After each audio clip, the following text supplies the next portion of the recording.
All right, now example 8, solve square root of x plus 1 minus the square root of 2x minus 5 equals 1. What's wrong with this one? There's 2 square roots. And I told you already that our job is to isolate the square root. Okay, so we got 2 square roots. Which one should we isolate is the question that I would ask here. And here's how I make my decision. Because first of all, it doesn't matter. I could isolate the x plus 1, I could isolate the 2x minus 5, it doesn't matter. Just know that the isolated thing is easy to do, the not isolated thing is more difficult to do. Okay, looking back here, the isolated one I just had to drop the radical, right? So that radical disappeared. The non-isolated have to square a binomial. Alright? So this is a little more complicated than this. So when I make my decision, which one should I isolate, I always isolate the one I consider to be the uglier of the two. And I would go with the 2x minus 5. Alright? And the other thing I like about radicals is I like them to be positive. So if I got a minus in front of that, I'm going to move the 2x minus 5 to the right. I'll move the 1 to the left. That gets the isolation occurring. So the square root of x plus 1 stays right where it's at. It stays positive because there's an understood plus in front of that. The 1 moves to the left so it becomes minus 1, not underneath the radical, equals, and then when this moves over, I get the square root of 2x minus 5. And I have seen people try and change this sign. Okay? What's in the radical is what's in the radical. What's outside the radical is what changes. So it's negative. When it moves over, it becomes positive. That took care of the sign change that occurs by moving something across the equal sign. Next, I've got my radical I want isolated all by itself. So now I'm going to square both sides because again we have a square root in this problem. So let's do the right side first because it's easy. Square root of 2x minus 5 is 2x minus 5. You square it, gets rid of the radical. Again, the reason we want the ugly one on this side is because it's easy. Alright, the other side, a little more challenging. I want you to get the idea of things in this class because again, the ugliness of these problems can be intimidating sometimes. You need to understand patterns and then apply a pattern to what you're looking at. This is a binomial. That's term 1, that's term 2. Just like this was a binomial. That's term 1, that's term 2. This binomial is much friendlier, but they're both binomials. It's squared, right? And the binomial squared rule says, first thing is you square that. What's the square root of x plus 1 squared? X plus 1. X plus 1. The second term, we're going to multiply these two guys together and double the product. So I'm going to get minus 2 times the square root of x plus 1. I can't make that any prettier than that. 2 times this times this. Opposite signs gives me a negative. The 2 is not a radical, so it stays outside. The square root of x plus 1 is, it stays inside. And then the last object is this thing squared. Negative 1 squared is plus 1. Okay. Even though it's uglier than the other problem was, it's still just a binomial squared. It applies the same pattern to get the simplified version. Again, shortcuts to save you time and energy because, again, this is a step in a problem. It's going to happen more and more frequently. And they do tend to get ugly like that more often than not. Now, with all that done, we started off with 2 radicals. I've isolated one, squared both sides. The effect is that one of the radicals disappeared, the other one's still sticking around. Okay, you're not going to be able to get rid of them all at once, usually. All right? In a moment, I'm going to show you one where they both go away at the same time. It's a coincidental thing that happens once in your homework. And again, that's one that people always, they get the right answer, they think they're wrong because it was too easy. I just want to show you that some are just too easy. So you'll get the right answer and you'll be confident you're right. All right, now I'm at a point where I want to isolate a radical again. A moment ago I said I don't like my radical to be negative, and notice it's negative, right? So for me, I would take this guy over to the right-hand side. I would take both of these guys over to the left-hand side. So if I do that, I've got x plus 2 all together on this side, right? That was already there. Move the 2x to the left, I get minus 2x. I move the 5 to the left, I get plus 5. And I move this to the right, it becomes positive 2 times the square root of x plus 1.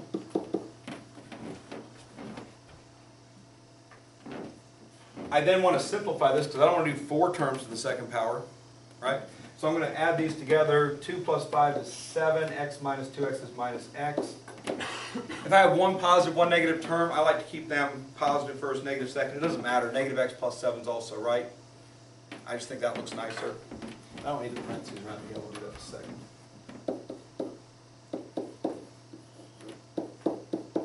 Okay, now we come to a point in this problem where I can have choices. Okay, usually, this is not a set in stone thing, but usually I don't want to have a number in front of this square root symbol. Okay? To get rid of it though, I have to divide by 2, right? Dividing this by 2 doesn't divide evenly, so I'll be left with this fraction, this binomial numerator fraction that I'm going to have to square, right? It's going to be pretty ugly to deal with, right? The other option is to square both sides right now, but when you do that, let me show you how you have to be careful. So this is 7 minus x squared, right? And this is 2 parentheses, or 2 times the square root of x plus 1 squared.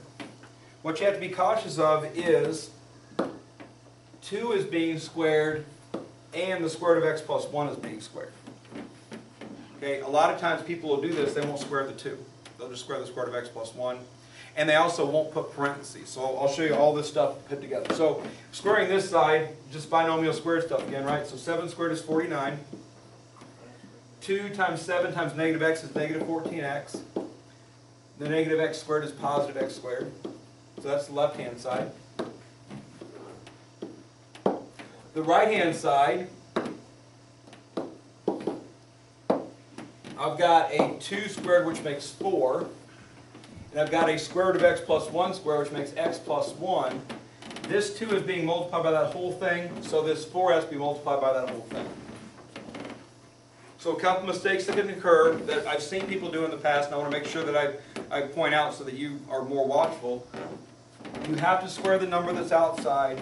You have to square the radical, and if the radical is more than one object, that squared object has to be put in parentheses for distributive property to occur. So if I finish simplifying this out, notice this is 4x plus 4 on this side, right?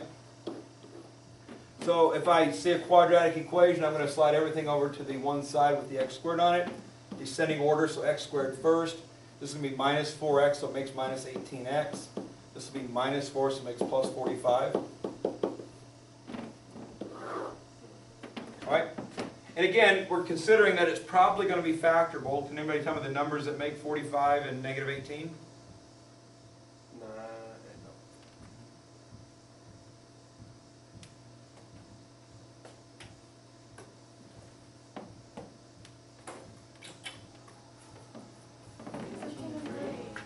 Alright, 15 and 3. So x minus 15 and x minus 3. Notice that it's positive 45, so the signs are the same sign to make a positive product. They're both negative to create a negative sum. Negative 15, negative 3 make a positive 45 through multiplication. Negative 15, negative 3 make a negative 18 through addition. So that's the correct factored form, which leaves me with x equals either 15 or 3. Again, all that does is it gives me proposed solutions. They may or may not work.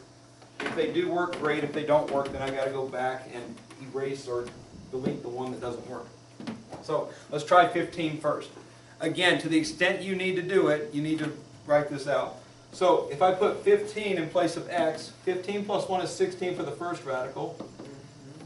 30 minus 5 is 25 for the second radical equals 1. That's 4 minus 5 equals 1, right? If it had been negative this and positive that, it would have worked, right? So again, changing the signs of a radical or both radicals in this case would have created a proper answer. So that's not right, but I can be comfortable in the fact that I probably did everything else right. Right? Then I move on to the other answer, 3, and again, putting in 3, I'm going to get the square root of 3 plus 1 is 4, minus the square root of 6 minus 5 is 1, is supposed to equal 1. That's 2 minus 1 equals 1, which is true, right? Mm-hmm. So x equals 3 is the only correct answer to that problem. Now let me show you the problem type that's going to throw some of you into the doubt world tonight. Looks something like this. The fourth root of 2x minus 8 equals the fourth root of, let's go with x minus 1. Just say that's the problem. I don't even know what the problem is, but it looks like that. All right, those are fourth roots, right? So we have to take fourth powers, right? There's more than one radical, so we're thinking in our heads, I'm going to have to do this radical thing and get this big, huge thing and foil it all up, and it's going to be a big mess. This radical is all by itself, that radical is all by itself. They're both isolated on one side of the equation. Which means that if I do this side to the fourth power, doing fourth because it's a fourth root, and I do this other side to the fourth power, then that's a legal step. And notice the fourth root and the fourth power cancel, leaving me with 2x minus 8. The fourth root and the fourth power cancel, leaving me with x minus 1. Okay?